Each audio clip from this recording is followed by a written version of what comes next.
Šiandieną skaitysime ir apsvarstysime Apaštalų darbai knygą nuo skyriaus 2 eilutės nuo 22 iki 33.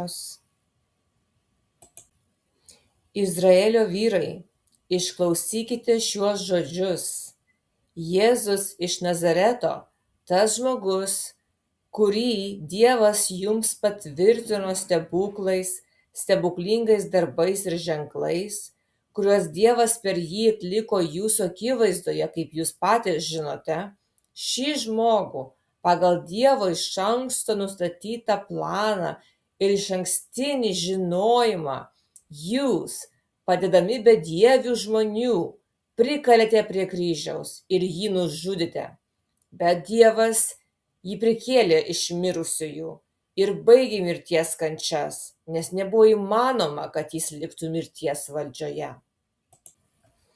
Juk Dovydas apie jį sako: aš visada mačiau viešpatį priešais save, nes jis yra mano dešinėje, kad aš nenukrypčiau. Todėl mano širdis džiaugiasi ir mano liežuvis šoko iš džiaugsmo. Be to, ir mano kūnas gyvens viltimi, nes tu nepaliksi mano sielos pragare, nei leisi, kad tavo šventasis patirtų suirimą. Tu man atskleidei gyvenimo kelius, tu mane pripildysi džiaugsmo savo artumu.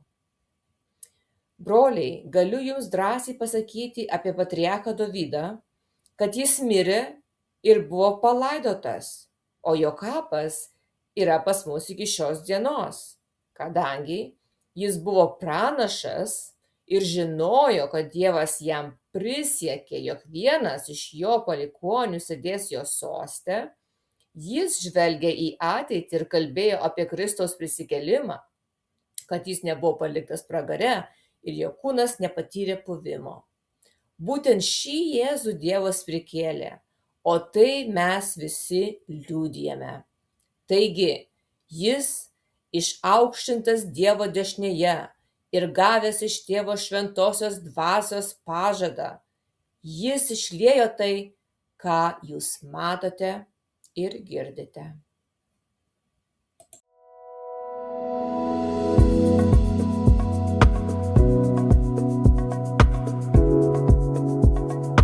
Petras kreipėsi į Izraelio tautą ir paaiškina, kad Jėzus buvo Dievas, siųstas ir pasirodė esąs Mesijas per stebuklus ir ženklus, kuriuos daugelis žmonių matė savo akimis.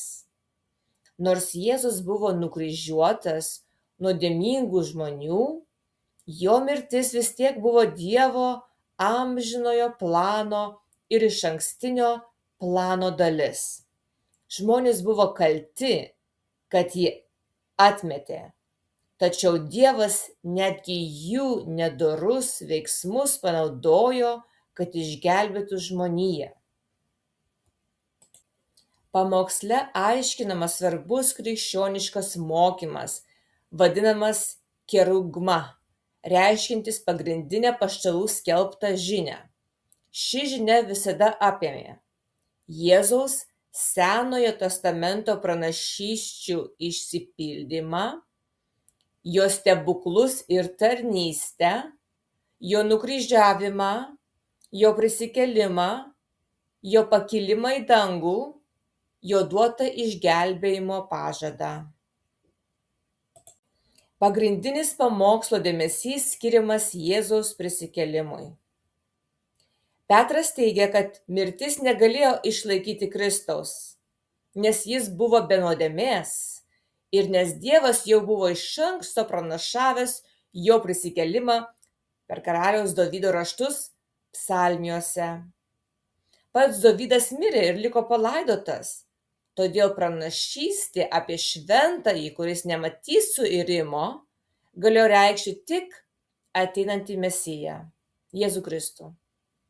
Pranašėjas taip pat pabrėžė Dievo viešpatavimą ir globą.